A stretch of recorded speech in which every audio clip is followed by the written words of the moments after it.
একসময় সন্ত্রাসীদের দখল ও অপরাধ কর্মকাণ্ডের জন্য আলোচিত চট্টগ্রামের জঙ্গল সলিমপুর এলাকায় এখন দৃশ্যমান হচ্ছে পরিবর্তনের ছোঁয়া।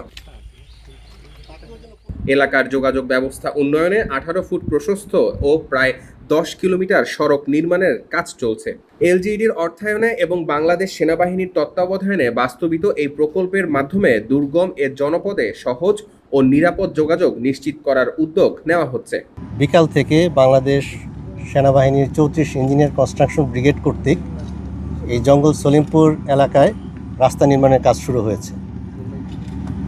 এই জঙ্গল সলিমপুর এলাকার জনগণের সুবিধার্থে এখানকার এই রাস্তা নির্মাণের বিস্তারিত পরিকল্পনা এবং প্রাক্কলনের কাজ এলজিডি কর্তৃক চলমান রয়েছে।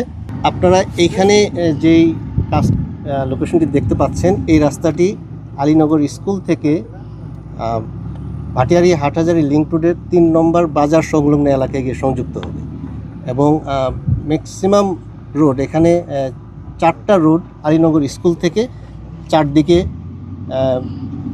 বিস্তৃত আছে এবং এই সড়কগুলো নির্মাণ হয়ে গেলে আপনারা বায়েজিদ লিংক রোড থেকে ঢাকা চিটাং হাইওয়ে থেকে এবং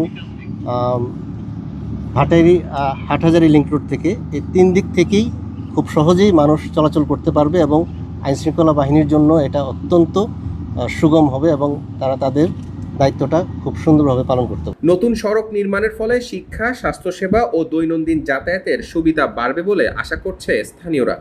নিরাপদ যোগাযোগ ব্যবস্থা ও শিক্ষা সহায়ক পরিবেশ তৈরির এই উদ্যোগে সন্তোষ প্রকাশ করেছেন এলাকাবাসী। আমাদের খুব উপকার হচ্ছে এই রাস্তার ব্যাপারে। আলহামদুলিল্লাহ, আমরা আগে যাতায়াত করতাম, জঙ্গল দিয়ে যাওয়া আসা করতাম, সরু একটা রাস্তা ছিল। এখন রাস্তাটা স্যারেরা বড় করে দিচ্ছে, ওনাদের উপরে আমাদের মেহেরবানি আমাদের উপরে হয়েছে। এখানে সড়ক হলে যদি আমরা আগে পায়ে হেঁটে যেতাম, বৃষ্টি হতো, কাদা হতো, এরকম ঝামেলা হতো। এখন যদি গাড়ি আসা যাওয়া করে তো আমরা গাড়িতে করে যেতে পারবো, সময়টা বাঁচাতে পারবো, আমাদের সুবিধা হবে অনেক। তাই এখানে পিচ জ্বালা হোক বা আমাদের সুবিধা হয় এমন কোনো কাজ করুক তারা।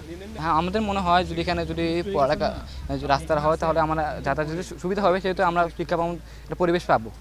এটাই রাস্তা হইতে না হইতে দেখেন লোক আইসা কালকে বলে যে কাটা দেয়া ঘিরি দেবে, তাদের স্যারের যদি আমাদের ভালো লাগে রাখবেন স্যারকে, সেটা তো আমি বলতে পারি না। তো বলছি আমরা তাহলে কি থাকতে পারবো না আমাকে ধাওয়াই দেবো। পরে বলছে আমাদের স্যারের যদি ভালো লাগে তাহলে রাখবো, যদি ভালো না লাগে তাহলে হ্যাঁ গো ধাওয়াই দিব, এটাই বলছে। মাহমুদ ফাহিম, আমার দেশ, চট্টগ্রাম।